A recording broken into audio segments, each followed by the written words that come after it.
I'm Bonnie. Welcome to Tarot with Bonnie and Peter, where we take the mystery out of the tarot and help you bring this ancient practice into everyday life. In this podcast, we'll talk about life, tarot, and everything in between. So grab your tarot deck, get comfortable, and start your journey to tarot with Bonnie and Peter.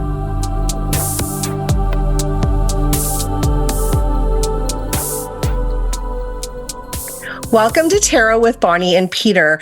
I'm Bonnie, and today we're thrilled to have a special guest on today's episode.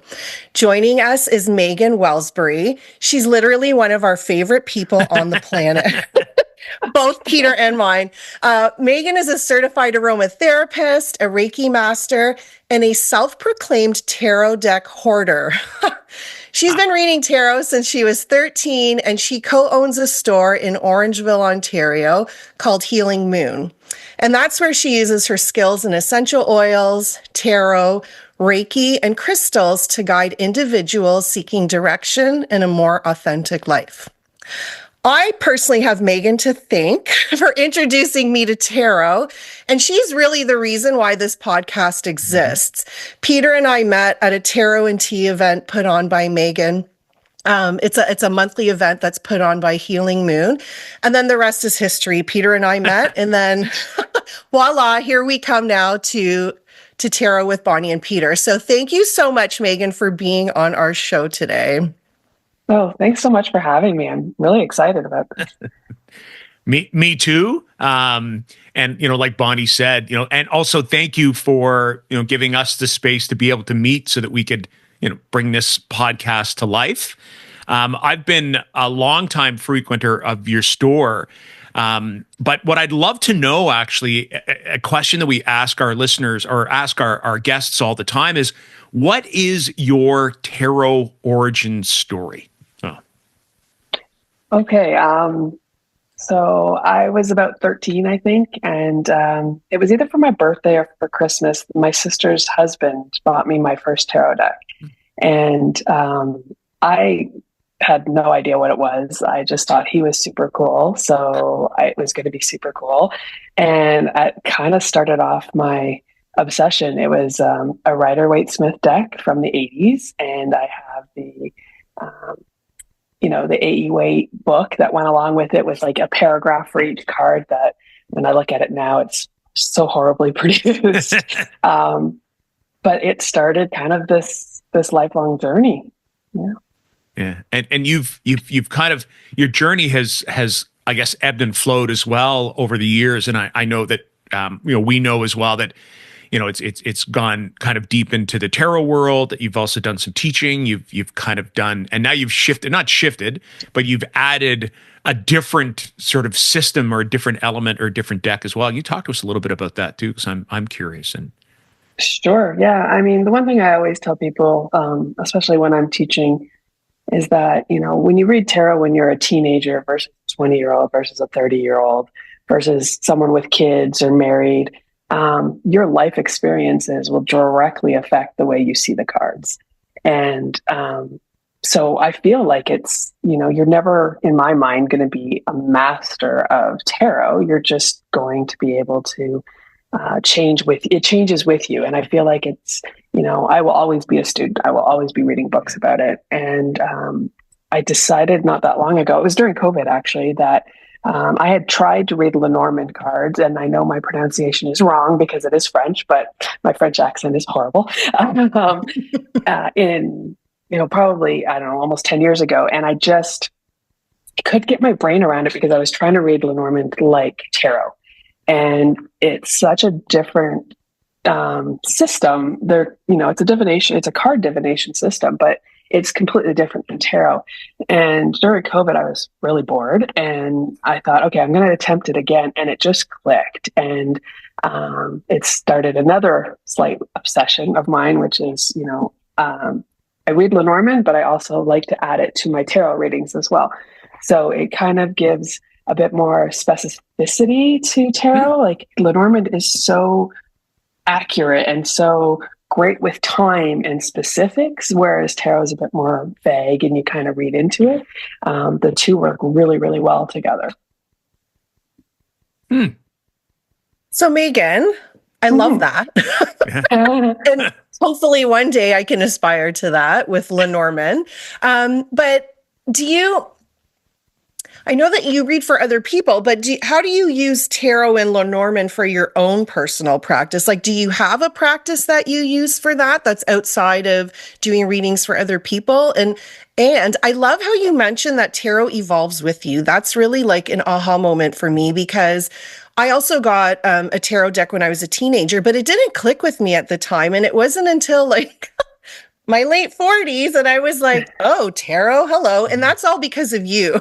Oh, You thank were the you. one really who sort of not you didn't talk me into tarot, but you really you helped me realize that tarot needed to be a part of my life. So how how would you say that you use tarot for your own sort of personal growth or discovery, or do you even do that with tarot or Lenormand or whichever, whatever decks you're using? Sure. So I have to say I am a really lazy tarot reader. Um, I I I'm so don't. glad to hear somebody else say that out loud, I have to say. Yeah, I'm not one that'll do a spread every day or pull a card every day. I typically use it as, for lack of a better term, crutch. Like if I'm struggling to make a decision or something big is happening in my life and I just don't know what's going on, or if I'm having conflict with someone, or I just feeling lousy, Mhm. that's when my cards come out. I definitely use it to support me versus kind of turning it into a habitual thing. Um, but that being said, it's not too many days go by that I don't pull a card for something or another.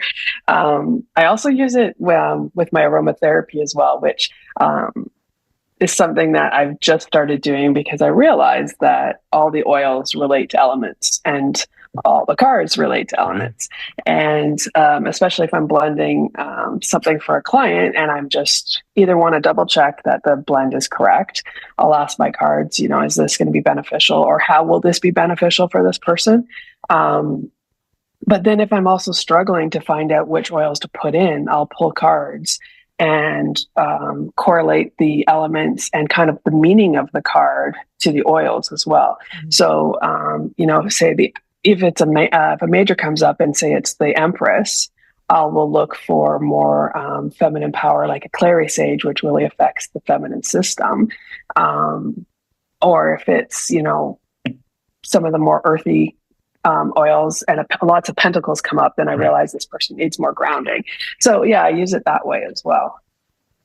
Well, that's really fascinating. Actually, Thank you. that's well, only because to hear the tarot, because we've talked about this before on previous podcasts, the tarot, how it can lend itself well to a whole series of other, I'll call them like esoteric systems. We've talked about numerology. We certainly had an episode on tarot and astrology.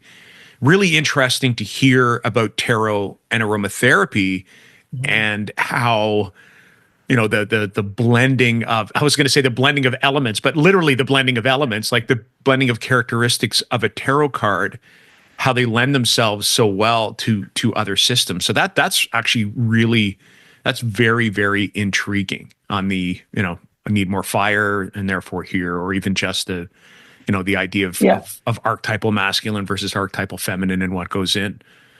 Yeah. Wow. And like a lot of it works really well with the minor arcana because, each suit has its element, but even with the majors, because they're so specific on what they Mhm. mean.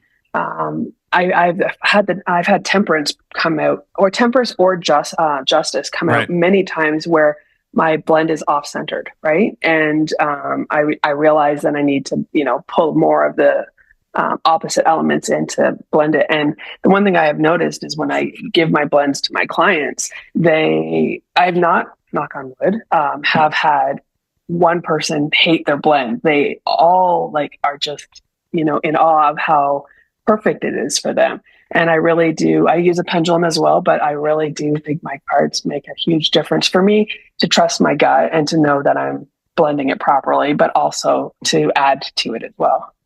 Okay, there's a book there, you know that, right? I'm sure you have all kinds of free time on your hands, but There are actual books already. are there There's books that many.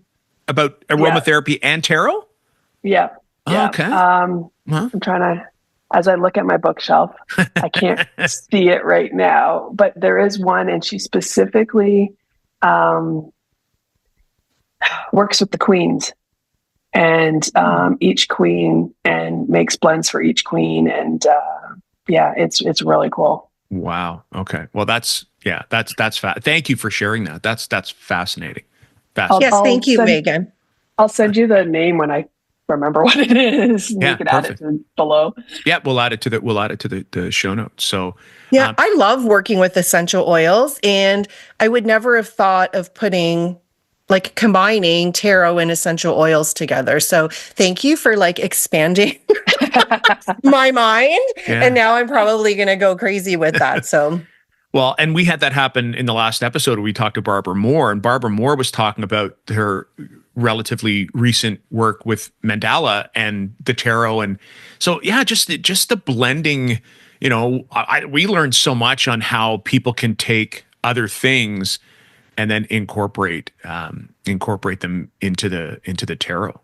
No, that's and yeah, thank you again for for stating that you're a lazy tarot practitioner, because I don't think I've ever stated it out loud, but I mean, and I will draw a card most days, but probably like you, it's like you use other things to sort stuff out. And then it's like, oh yeah, this would probably be a really good time to take a Yep. tarot deck out, because, it's almost that concept of, practice what you put out there. And it's like, I would have Yep. told many clients and students, oh, the tarot deck is a great source of support for you. And I'm like, yeah. And the 50 odd decks that I have sitting here, gathering dust as I'm trying to think, okay, I'm really struggling with this, Yep. where can I get my help? And it's like, oh yeah, right.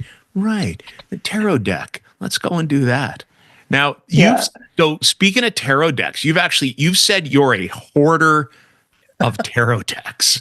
Yeah. So talk to us. I'd be curious to know what the heck I mean, I get a sense as to what that means, but there's part of me that, is picturing you, sitting in this room with these pardon the image, right? These towering decks, ready to fall and collapse on you. So, what does that look like from your perspective? And then if you could add, I'd be really curious to know if there are any sort of unique decks that you found over the years, or if you've had sort of favorites come in and out of your life, or decks where you're like, yeah, I wanted to grab this. Oh my goodness, this was one that I needed. And then when you got it, you were kind of like, yeah, all right, that's not quite what I was looking for. So I'm really curious. So Yeah. Okay.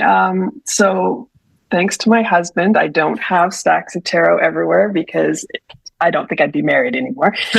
So I do have a hutch that all my decks stay in. And honestly, since I started the store, my hoarding has like limited itself because I have all the decks here. I don't have to bring them home, which is, definitely handy and better for the pocketbook. I I've lost count, but I probably have 60, 70 decks sitting around that I might use 10 at a time. And I rotate them in and out. And some decks that, I bought forever ago that I just never really used or never really enjoyed. At this point in my life, I'm like, oh, wow, I really like this deck. So I find I kind of go in and out of them. And yeah, the one that as soon as you asked me that question about which ones I did buy with, the one I was so excited about, I was like following them, doing this crowdsourcing, and then it became the mass market, and I was like, okay, I'm totally getting this deck. Was the Crow Tarot? oh, right. I love the art. I love crows. I can't read with that deck for my life. Mhm. It's just I just stare at the cards and I know what the card means. And it's just nothing comes out of my brain or my mouth. And I just can't work with it. But I have yet to put it in the tarot swap because I still love it. It is still sitting there. I just can't use it. So I'm hoping at some point it'll happen and I'll be able to get back to it. But yeah. It's funny how decks work like that, right? That you and I've got decks as well where I find them beautiful. I love the artwork and got them because I wanted to work with them. The Wild Unknown is one deck that comes to mind. I love it. I think it's stunning. I Yeah. love the concept. And yet from a reading perspective, I have a hard time connecting, and I don't know if it's because it's more Thoth system than Rider Waite. I don't know if it's the primarily black and white image. I thought about that, but the Tarot of the Abyss is another one that's black and white, and I'm loving that of late. Yeah. So again, and it's not, and I also understand too, I think the Wild Unknown, it might be the only tarot deck ever to sit on the New York Times bestseller list. So obviously there are people who, have found it to be of value, and yet so I hear what you're saying. I can't connect to it from a reader's perspective. You'll never see it in your deck swap, because I do love the deck, but I can't.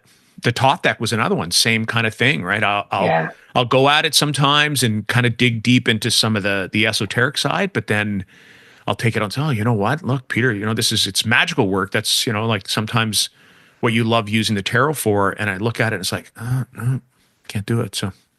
Yeah, I can't relate to a Thoth deck either. And a lot of the decks nowadays are becoming blended where they're Thoth and Rider Waite.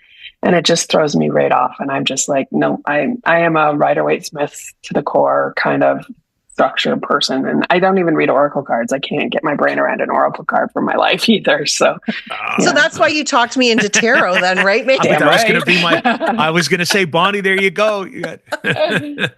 Yeah. Well, I guess it brings me to another question then, Meghan. So because you own a store where you do sell, you sell a lot of different things, but tarot, oracle, Lenormand decks, have you seen a rise in popularity of people actually purchasing those types of decks? And if you have, why do you think that is?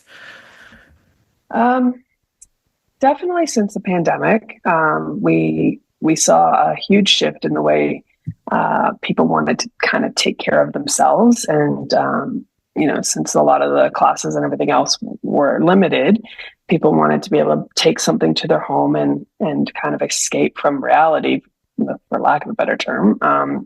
So yeah, we did notice a huge uptick in sales for like oracle and tarot and even crystals. Back then, I have noticed now that life is a little bit back to normal, and but everybody's back to their 9 to 5s, and have less time. It's family and work again. Things have slowed down a little bit when it comes to tarot cards. The quick and easy crystals and incense and that sort of thing are still very popular. I think right now. For the longest time, every day somebody was like, I need to buy tarot cards or oracle cards. It's my first deck. And now it's maybe, a couple people a week might be coming in and saying, I've never bought a deck before. I don't know where to start. And this is obviously just people I speak with. But I do feel like life is a bit quicker right now. And there's not a lot of time to sit down and learn something that you don't really know. So it's the people that are still kind of struggling to find out, who they are and what they are will still come and, look at tarot and oracle cards. But I think right now life's a little too fast. Okay, that brings me to another question. Sure. So I'm brand new. I come into your store and I ask you that question, right? How do you guide somebody who doesn't even understand tarot or oracle or even Lenormand? How would you guide somebody into purchasing a deck for the first time if they're interested in self-development or anything like that? Yeah, it usually starts with the question of, do they know the difference between tarot and oracle? And if they do, I usually ask if they're looking for something a little bit more inspirational or a little bit more positive, or if they're looking for the yeses and the nos and the blacks and the whites. And, would they be okay with something coming out that's not the most positive of an answer? And that usually kind of puts me to whether they want an oracle deck or a tarot deck. And when it comes to oracles, I usually, I can't really point them to one deck or another because they're all so very different. So I usually tell them, to trust their gut, and the deck that they keep looking at over and over and over again is probably the one that's talking to them. Or if they really don't have any place to start, I'll ask, do you like fairies? Do you like angels? Do you like animals? And then kind of point them in a themed deck. When it comes to tarot, I have probably like, I don't know, maybe 5 or 6 base decks that I consider really good for beginners. The Light Seers by Chris Ann is one of them.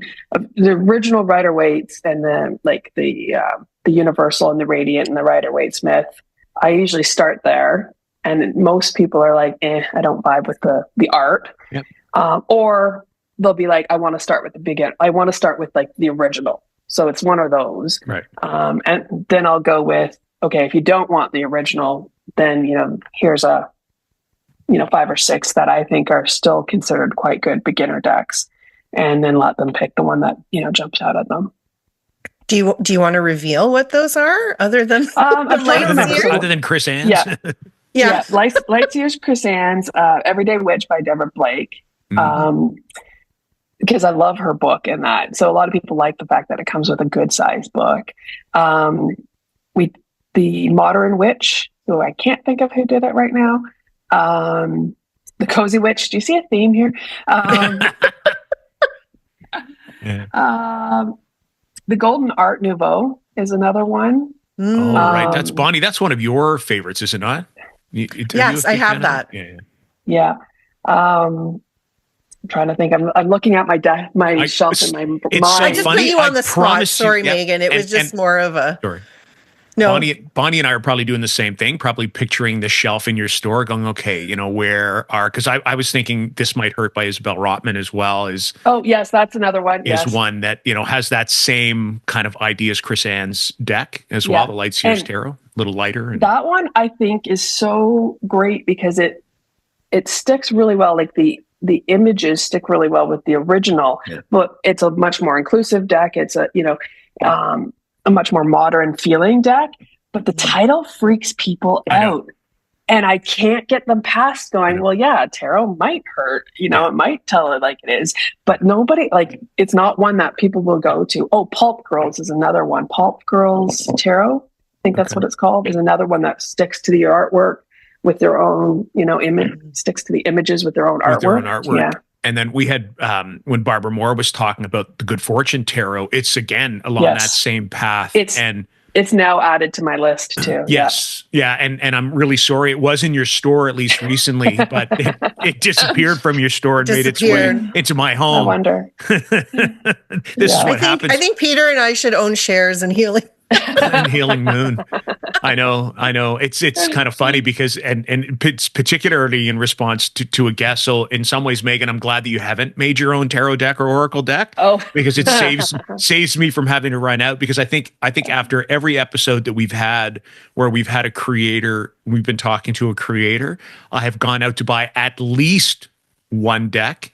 And I think in all cases but one, it's me walking down to your store and walking out with one. So and then I get the picture after. Look what I got. Look what happened here. So when you're in a passion project that actually costs you money as opposed to something that's the other way around. Yeah, they're great. Thank you for that too, because those people, sometimes I would imagine you would discover that people don't know where to start, that they're, or they have a friend or somebody who's, said, or they don't even understand what tarot is, that they've got a bit of a fear, a bit of anxiety around it. And I know for anybody who's listening, Megan's a great source of information to be able to, one, kind of alleviate that fear or apprehension, but from an honest broker perspective, saying, as you said, right, look, there are times when the card's going to be like, yeah, I know you want rose-colored glasses and something, nice and shiny, but yeah, this is it. Yeah, this isn't it, right? This isn't it.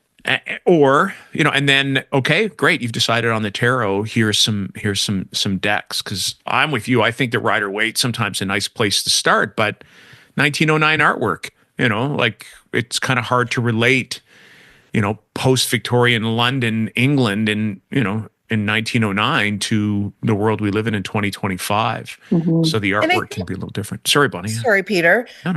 I think the other issue with the Rider Waite Smith is that it doesn't come with a great book. So you're buying a deck and then you have to buy a book that sort of resonates with you. Yeah. And because I was one of those people, so that's why I'm asking all these questions.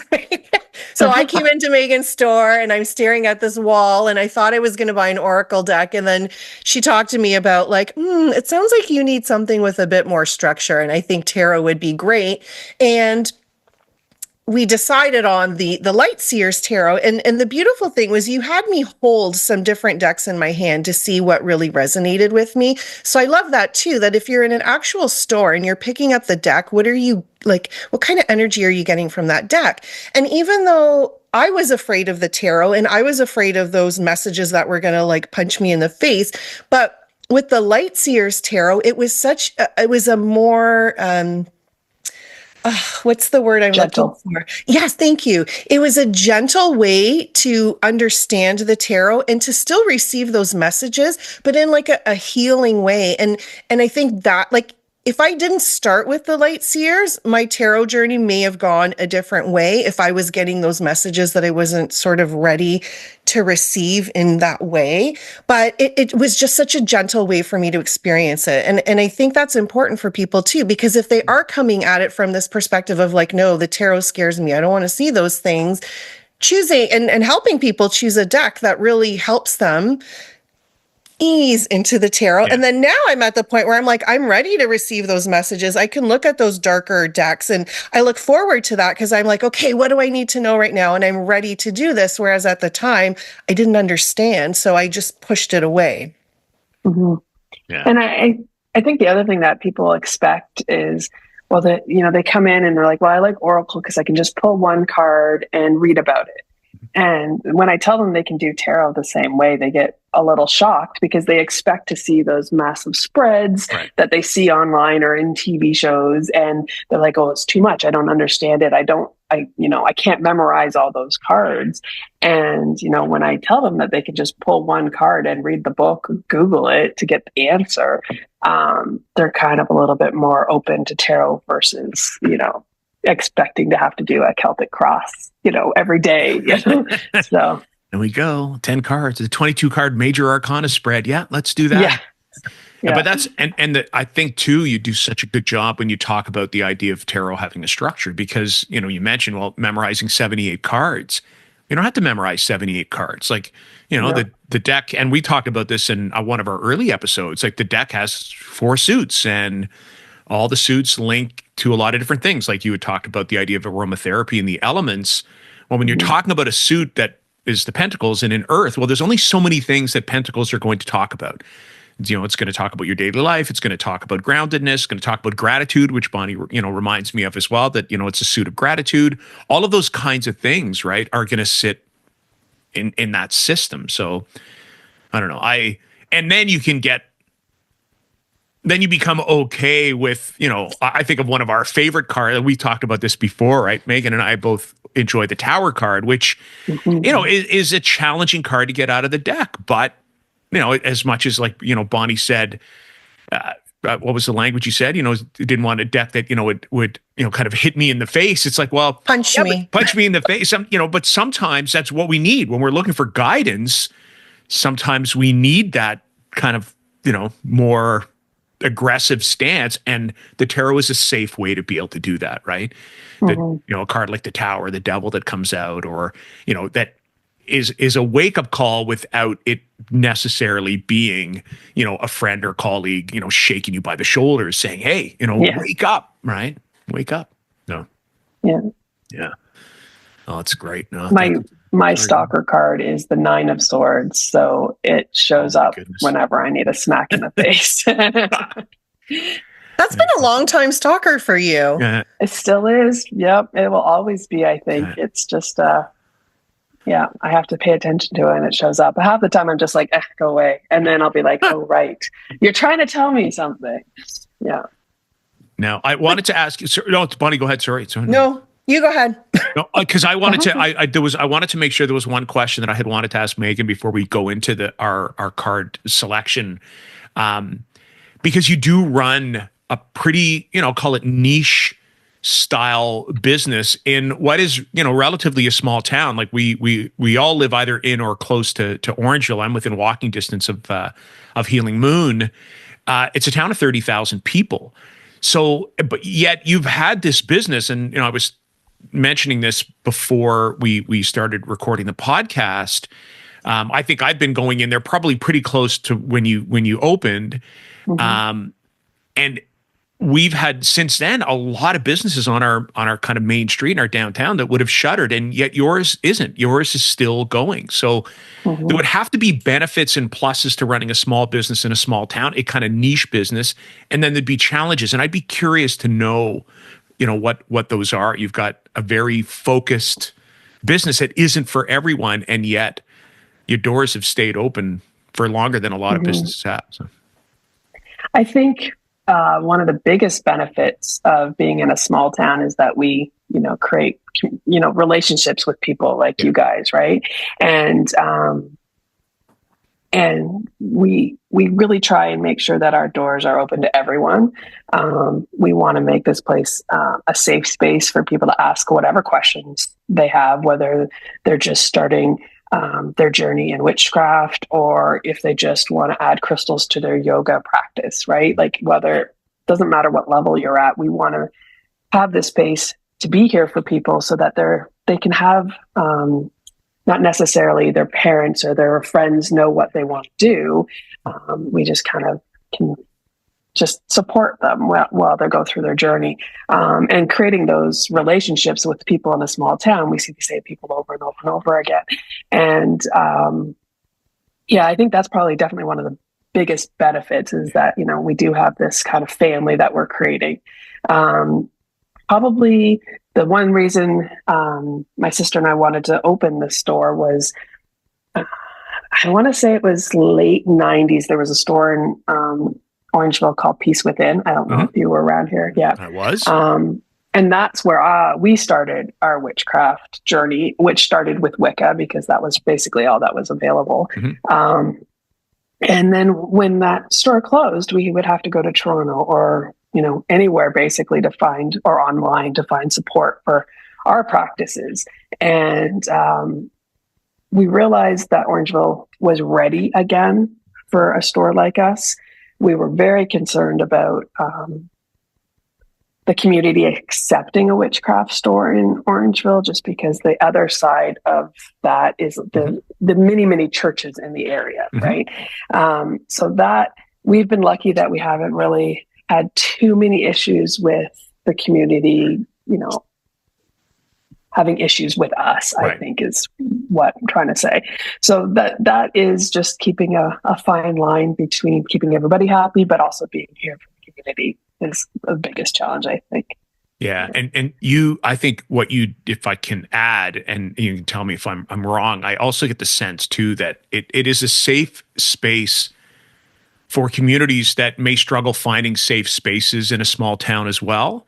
And I think that's one of the things I love about Healing Moon is that it regardless of of background, regardless of how you identify in any capacity, it feels safe. Like you walk into your store and it's like, oh yeah, this, it feels like a pretty safe space. Because you're right. Although I find that Orangeville as a town, for a small town, is actually a pretty progressive one. But it is it kind of sits in the heart of, like you said, there's a ton of churches, and not that that's an indicator, but we're also a pretty conservative area, so that I could certainly see the challenges. I know I'm grateful for a place that I can go, where I walk in and I feel home, right? It's like, oh yeah, my practice is welcome here. So yeah, the amount of people that come in and say, okay, this might be a weird question, and I was like, yeah, no, it's not a weird question. I hear this 17 times a week. Look around and look at where you are. A weird question. It would have to get to be a pretty weird question. Yeah. It'd have to get to be a pretty weird question. But there is something. Oh, sorry.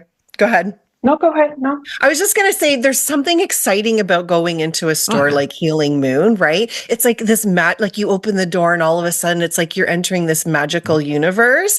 And yeah, for some people, if, their friends and family aren't aware that they have these practices or things that they're interested in, it is kind of like that little safe haven of like, oh, I'm going to come in here and I'm going to be surrounded by other people who are like me. So Mm-hmm. Yeah. And we really tried, like, when we were opening up the store, we were trying really hard to decide what we wanted it to be. And the one thing Alyssa, my sister, and I decided on was community. That was kind of one of our four words.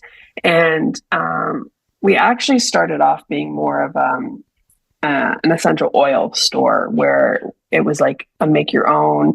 We had all the things to do your own essential oil products and that sort of thing. And we added the tarot and the crystals because we were like, I like tarot and she likes crystals, so why not, right? Oh, And what a then beautiful combination for sisters.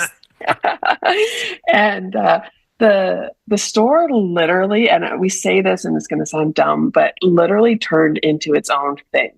Like, we didn't end up here without it wanting to be here. And because honestly, the goal was, we weren't sure if Orangeville was ready for a witch store.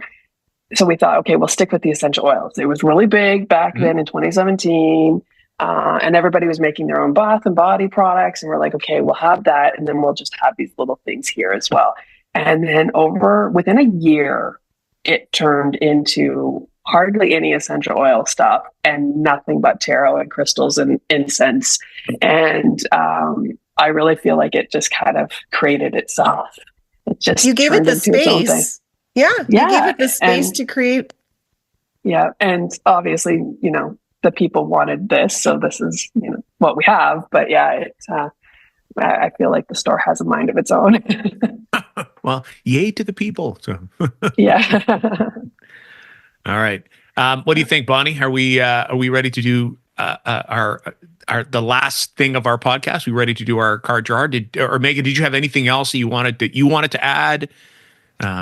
Bonnie, any questions? Just super quick to go back to how you were saying we're a safe space, and I think it's important, but Alyssa and I were, really wanting to make sure that we were legitimately a safe space for people, and we went through rainbow registration, and it was quite a long process to be actually registered as a rainbow registered space. So, we're legitimately a safe space for everybody who identifies it as anything as they want. So yeah. No, thank you for adding that. Yeah, because that's important. Yeah. Absolutely. All right. Yeah. So Megan, at the end of our episodes, we each pull a card from usually a tarot deck. If you want to use a different deck, you can. Do you want to play with us? Sure. Come into the sandbox and play. Come into the sandbox. Yes. So do you have a tarot? Do you have a deck that you want to use, Megan? I do. I actually, I don't have the box, but I have the book. Can you see that? Is it flipped? I don't know. The Cosmic Wisdom Tarot. No, it's not flipped for us, but it might flip when, it might flip. Yeah, when you do it. But yeah, it's the Cosmic Wisdom Tarot. And Ethany is a creator out of Vancouver or BC. Yeah. She's Australian, but she lives out there now. And I really, I did a couple of courses with her. I just love her vibe. Yep. And she brings out decks and I have to get them. It's just the way it is. So this was an indie deck. And I really like it because it sticks really closely to the Rider-Waite-Smith art, but with, really up to date. Well, I don't know about up to date, but like really interesting artwork to me. So yeah, I really like the feel of it. But yeah, so that's the one I'm working with. Okay. She's got some great online resources as well. I follow her on Instagram, and she's just... Her courses are great. Yeah. I've heard the same thing. I've heard that her courses are awesome. And I know that I get a ton of stuff. I think recently, I think she's been popping up little spreads as well as examples on her IG feed. So yeah, to those of you who are listening and are looking for a source of another source, because you're here, so you already have a source of good tarot information. But if you're looking for a solid practitioner online, Ethany, I think it's Ethony.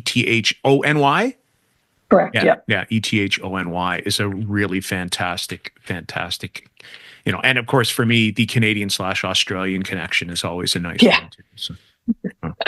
All right, Bonnie, what deck are you using?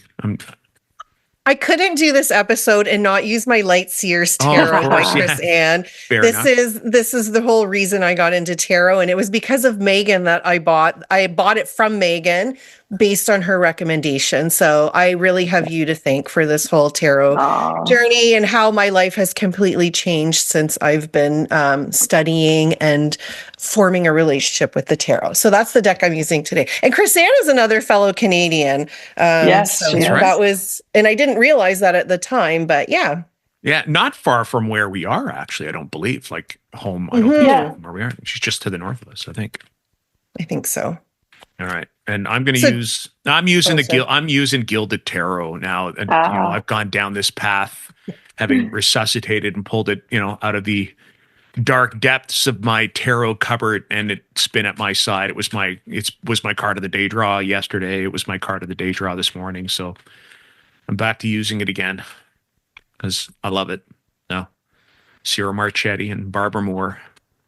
yep. All right. Megan, do you want to start us off Yeah. or? Oh, sure. All right. Yep. Okay. Oh, sorry. I've drawn a card. I'm going to tuck it aside. I'm giggling here. So Okay. So I don't know. I can't see my camera, but is that big enough for you guys? yeah, we Yep. can It's the see it. Knight. Okay. Yeah, it's the Knight of Swords. Ah, okay. Yeah. So it's the art's very similar to a traditional RWS, but there's lots of butterflies in it, and for the air element, I'm Yeah. assuming. But yeah, she's it's a female on a horse, galloping over a stream. So yeah, I'm looking at it, and the first thing that came to mind is run with it, right? Just run Oh, with I love whatever that. idea I've got going on. Do it. Stop thinking about it. Just friggin' get on it already and go. So yeah, that's that. I mean, that seems pretty obvious for me right now because I have a list of to-do stuff since Christmas and I'm ignoring it all. So it's smack in the face, do your job, Get it done. get it done. Yep. All right. Get on board, take charge. Yeah. That's, Yep. I love that. I love that. Knight of Wand or Knight of Swords is such an interesting card because I think we talked about elements before and that elemental link, and I always think it's one of those kind of double element cards, right? It's the butterflies is interesting because there is a lot of air in that Knight of Wands. So Mm-hmm. the idea of go and get it done, get moving is another phrase that would come to mind with that card. And when it says get moving, it's if timing is not a thing for you with the tarot, the Knight of Wands or I keep thinking Knight of Wands, sorry, the Knight of Swords, because the Page of Wands was my card draw yesterday, so I have wands on the brain. The Knight of Swords is a get it done and get it done like yesterday. Yeah, fast. Yeah. Fast, right? It's a fast moving card. The other thing with knights too, I find that knights there's an element of battle to it too. So it's always it might also be that whatever it is, whatever idea, and I love to use the word idea because ideas are swords. Whatever swords area you really have to you've got to get moving on might not necessarily be as easy as it might require a bit of a battle. It might require, a little bit of a fight. And I always think that's akin to the fact that swords can represent our challenges too. Right. Mm-hmm. So that's me, Bonnie. What about you? Yeah, I have really nothing to add. When I see the Knight of Swords, it really is an action card for me. It's like, okay, Bonnie, just like drop everything and do it. So I also see swords for me too is like this energy of courage and bravery to like just go and do it. So if there's something that you're wanting to do, it's that push to like, now's the time. There's energy around that, and just have the courage and go for it. And I also see that knight as like, if someone's in distress, you get that phone call and you just drop everything and you go. So that's kind of the energy that I think about with the Knight of Swords. So thank you for pulling that because I definitely need that energy right now. Maybe. I love that. I've never see you say I have nothing to add, and then you add something exceptionally profound. I think I've never thought of that as the Knight of Swords as that phone call that says, hey, drop everything and I always do this with a phone call, and I've been told I know. from younger people that this It's like, what is don't it? do It's that. this now, right? I know it's Yeah. this. Or this, you're showing just my talking. age. It's right. Showing my age, doing this with a phone. People going, what's he doing? Is that a banana? What is that? Exactly. All right. Thank you for that. Do you want- Okay. So Oh, No, thank you. Do you want to go next, Peter? Do Oh, you have a card? yeah, I've got a card actually. So I laughed because I shuffled, pulled it, and put it aside. Megan, what card do you think I would pull with, you, I right? know. Let me Tower. guess, the tower. I'm like, part of me thought, what do we do if she pulls the Nine of Swords? That would be Oh, really, yes. really interesting. So, but I always think, because, and I like this card, and I know that sounds really weird. So I'm using the Gilded Tarot deck, which again, same thing, definitely Ciro Marchetti's artwork, although partially I think computer generated in sort of early CGI, is definitely impacted by the Rider-Waite Smith. As a matter of fact, I actually had the pleasure of meeting Ciro Marchetti at the Reader's Studio. And he did a little conversation, a small group conversation. He actually talked about he was not a tarot guy. And he talked actually about explicitly using the Rider-Waite Smith as the inspiration for his art, but also wanting to do kind of other stuff with CGI. So I see this, in like you talk about the Knight of Swords. This is also an action-oriented card, right? This is when we see the Tower, we are called to do something. The challenge is that the Tower, in all likelihood, is going to be the starter's gun for us. And that could likely be in an environment of chaos. That it, in all likelihood, is not going to be a smooth, phone call like the Knight of Swords might be. The Tower is going to be the lightning strike that comes and tells us or invites us or gives us notice to have to do something. And the reason I like this is because usually the Tower is a call to knock something down, and I've said this before, but it's also a call to rebuild something better, stronger, faster, right? I come to mind that the $6 million man, which is going to age me, or or again the tag phrase for the Olympics, for example. The idea is to be better, higher, faster, stronger. It may also be an indication, though, for us to check our foundations and to check the foundations of things that are important to us. So how's your health? What are your relationships like? What are your finances like? What are your plans like? What's your short-term goal? What's your long-term goal? Because something might be coming, or something might not be as it appears. It might be that, this thing that you thought was solid is not as solid as you think. So those are the two. There's a few more, but those are the two ideas that that come to mind when I think of the Tower. And one of the reasons why I do like it, because I do think it's a gut check card. It is a reminder that for things to continue to operate smoothly, we might have to check our security, check our foundation, to make sure that things aren't going to start crumbling around us. That's what I've got with this card. And I will do another plug for this one. Although, you know what? No, I won't, because it's actually out of print and it's not available anymore. And when I do that for cards that are out of print, Bonnie just says that's like teasing. So It is. It It's really is, mean. yeah. I know it's mean, and to sit there and say I actually have two copies of this deck, one partial and one full, is mean. But that there is another iteration of it that is I don't quite like as much. But anyways, that's me in the Tower. What about somebody else? For me, the one thing I love about the Tower is I love chaos. I work really well in crisis mode. Mm-hmm. But the one thing I love about when the Tower shows up, I ask myself, what do I need to burn down? And what do I need to put an end to? And what do I need to stop in order to kind of take charge of the Tower? And there's so many things in our lives that we have that are just not benefiting us. And sometimes you need to blow it up and blow up your own life to, move forward. And usually when the Tower doesn't, as much as I love the Tower, it doesn't show up in my readings much, which really, I guess, but I also really sit with it to kind of decide what in my life is not working anymore. And what do I need to burn down to the ground to rebuild better for myself? Yeah. So that's usually what I look at when it comes to the Tower. Thank you. Yeah, I love that, Megan, because a lot of people and I think this is why people probably fear the Tower, is they think that something is going to crumble or collapse, or some chaos is going to happen. But in your perspective, and the way that I also look at the tarot, is like you get to decide what you're blowing up and what you're destroying, because that's not working for you anymore.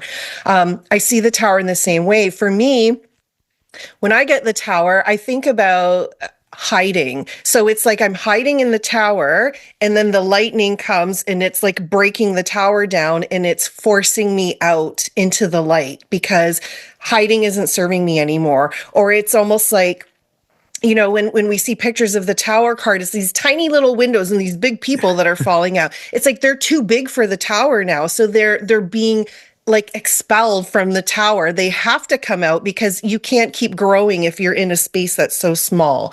So for me, it's pushing me out of my comfort zone, and my comfort zone is sitting in my limitations, right? Like those beliefs that don't serve me, because I think they keep me safe. So I love that. And I always say, I was doing one of your classes one time. I think it was like Learn the Tarot, either the first one or the second course. And it's in the, you mentioned this deck. I have to look. It's the Everyday Witch Tarot, where the witch is actually, she she blew up the tower. So it's kind of the, like, she had the decision to do that. So when I see that card, or when I see the tower, I think about that particular card of like you being in charge of what you want to blow up. So. Awesome. Well, all right. Okay. Bonnie, Ready? we're to you. Yes. I pulled a 6 last week, and I pulled a 6 again this week. So this time, I'm using the Lightseer's Tarot by Chris Ann. It's the 6 of Swords. Okay. I do like the 6 of Swords. It's probably one of the few swords cards that could be welcome in a reading, other than maybe the 4. So in this particular card, or this particular deck, it has a woman. She's in a boat. She has a suitcase, and there's some ravens, I guess. I don't know the difference between ravens and crows, that are sort of guiding this boat to a shore. So when I see the 6 of Swords, I think about a necessary transition. It's funny, all of the cards that we're getting is really leading towards some type of transition, like that energy of the Knight of Swords of like, take action in the tower. It's like, okay, what am I taking action on? Something that isn't serving me anymore. And now the 6 of Swords is coming up, and it's almost like, maybe if you were in really rough waters or in a really, like, a tough time right now, and because it's the swords, we're thinking about the things we think about or what we're communicating either to other people or to ourselves. And now we're being guided to somewhere that's going to be a bit more peaceful, more calming, sort of more joyful. So I welcome the 6 of Swords, because I think like, okay, it's been like a pretty tumultuous time for me, probably in my own head. And now I'm coming to a place of more security and stability. And I also see that too, as it could be a sign that maybe you're going to go somewhere on a journey, maybe like by boat or over water. And then I also see that too of like, if you physically need to leave where you are right now because you are in something that's, upsetting or hard for you to deal with, actually removing yourself from that situation and going somewhere. So that could be a walk. That could be going somewhere with your friend, or like maybe going on a weekend away if you have the ability to do that, or maybe going to get a massage, but like something that's helping you to move through the situation. So I see it as a necessary transition somewhere that's going to feel better for you. So that's my view on the 6 of Swords. What do you guys think? Go ahead, Megan. Well, for me, that card is interesting because the waters are very rough in it. And if you look at the original RWS, one side of the boat, the water's smooth, and the other side of the boat, the water's rough. And I like Chris Ann's illustration, because I do find sometimes, it's hard. It's not an easy transition, right? It's that no matter, you've made the decision, but it's still gonna, kind of be rough waters for a while until you get to where you're going. And it just, to me, it's a card of just staying true and staying strong. And like, yes, I know it's going to be difficult, but I'm still going to go forward and still going to move through it. Because not every transformation is going to be an easy one. And, sometimes it's going to suck, but we have to do what we have to do. So I like you were saying about, actually going on a trip and over water. Usually I think of it more of a more negative card. To me, in my head, for whatever reason, the Six of Swords is, things are really garbage right now. So it's like such a more negative card, but I like turning it into that, this just might mean you're going on a cruise, which is lovely right now. Peter and I were texting back and forth yesterday, and I told him we had just booked a trip to Mexico, and he said, "Oh, have fun on your cruise." I'm like, "Cruise?" I said Mexico, and he goes, "Oh, why am I thinking cruise?" I'm like, "Well, maybe you're going to go on a cruise." And now my cruise card, because this is my cruise card. So this showed up for you, Peter. So I don't know. Maybe a cruise is in your future. Maybe maybe when you get to Mexico, maybe you're going on a cruise. It's your cruise card, right? Maybe. Could be. Yeah. I mean, I wouldn't add anything. I was really glad that you mentioned that idea, because I actually think that Journey Over Water might be part of Arthur Waite's original, the keys to the tarot book. I think I'm not 100% sure, but I think that's where that idea came from.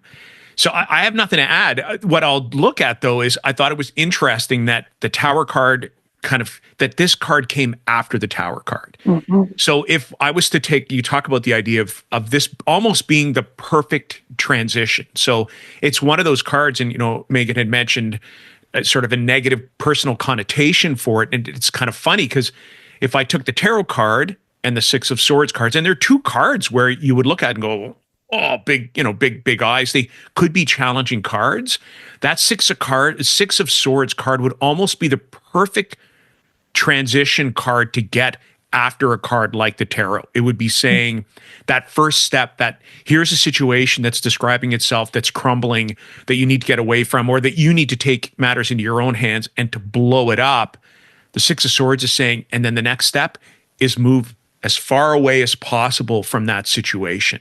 Get yourself out of there. Use the mental capacity that you have to separate yourself from that Tower moment. That Six of Swords is a really good card for that. Whether or not it's the full watery chaos, of the Lightseers Tarot, or, as Meghan mentioned, that transition between rough waters and smooth waters, of Pamela Coleman Smith's work in the Rider-Waite-Smith deck. So that's it. That's all I'll offer on that. 3 cards, though, that that are interesting. 2 swords and the Tower card. So, All right. And during this watery full moon that we just experienced. Yes, that's true, right? With the watery full moon. Although I was going to say with the Tower, but the full moon is actually conjunct Mars for a little bit too. So the astrological, we're recording this kind of in the middle of January, and we've just had a full moon in Cancer that's conjunct Mars. So, we've got that, yeah. Anyways. Peter and his wealth of knowledge. I insert tiny little bit, and then he's like, yeah. And then well, Peter has from an astrological perspective, he's got a couple of advantages. One, his wife does do a fair amount of work in astrology.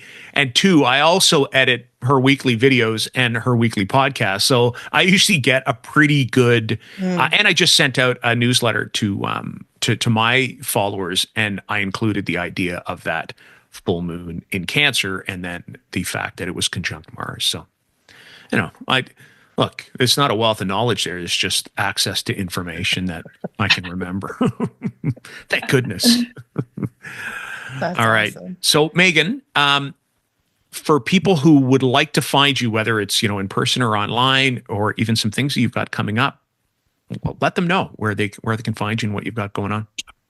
Yep. So if you check us out online, we're healingmoon.ca. I would love to tell you what our Instagram handle is. I know it's Healing Moon on Mill. I'm pretty sure there's like underscores and stuff in there somewhere, but we are Healing Moon on Mill. But yeah, all our classes and our services are on our Instagram and our website.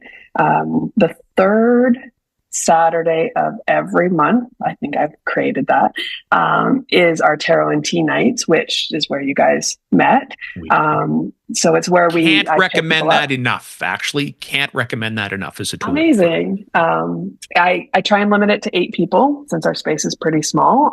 So it's a registration. It's $10, and the whole $10 I will donate to Cats Anonymous, which is a cat charity in Marsville outside of us. So yeah, it's a great time if you want to practice reading. You can be have zero expertise. Like honestly, I've had people come and they've never even picked up a deck before, and it's a great night of learning and talking and finding people who vibe with us. Yeah, so that's the third Saturday of every month, and just call or text us here to register. Yeah, it might be the fastest 2 hours as well. Of like that 2 hours goes by in a heartbeat because there's such rich conversation and practice of readings or cards, and it's I absolutely I love it, and that connection. So Yeah, and, it's like and the regulars.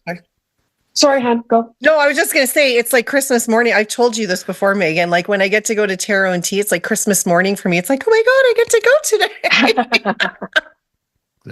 Well, and all I was going to say is that, we do have a bunch of regulars like you guys that come, and then we also have, people that have never been before. So I love pairing, people up with different people that they've never read for and practiced with. And you learn something with every person you read with. So yeah, I just really like it, just to be able to, force myself to use my cards, if nothing else. Well, yeah, and I mean, I'll say thank you for offering that to the community as well, because it's such a wonderful learning tool, but it's a wonderful community and connection and resource for people to get together with like-minded people. So thanks for that. I think on behalf of both of us, huge thanks. Thank you. Well, Megan, what can we say? But thank you. We are so excited that you joined us today. Again, this podcast exists because you brought an expert and a newbie together, and we met, and then this whole tarot relationship formed, and now we're sharing our love with tarot with other people. So thank you so much for taking time to be with us today, for sharing your stories and all your insights and tips. And we're gonna see you soon. We will see you in person very soon. But to our audience, thank you so much for joining us, and we will see you next time on Tarot with Bonnie and Peter.